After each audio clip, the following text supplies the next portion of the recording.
Pandoras æske om en halv time. Velkommen til Pandoras æske. Er I klar? Ja. Ja. Jeg tager først. Til Mr. O. Ja. Hvordan har du det med, at Tossetorben scorer flere damer end dig? Ja, det har jeg ikke så godt med.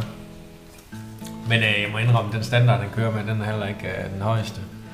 Så jeg regner med i næste uge, at der kommer nogle bedre damer. Så går vi all in der.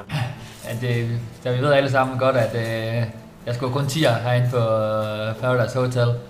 Så det med, at jeg ikke scorer høj nok standard, det holder ikke meter. Du er ikke bange for, at han scorer damer, fordi hans standard ikke er så højt? Jeg kan aldrig score højere standard end jeg. Okay. Du skal bare sidde sådan. Til Kondi, Kasper. Flirter du med nogen her i huset? Jamen, det er lidt træls. Det skal da være lidt. Jeg sov sammen med Torben, og det er hyggeligt. Men jeg skulle lidt vild med dig, Sofie. Jamen, jeg føler, at det vi har, det er ikke.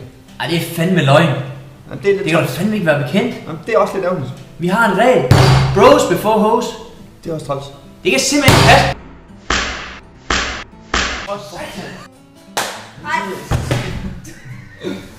Martin. Nu er du ikke snakke om det?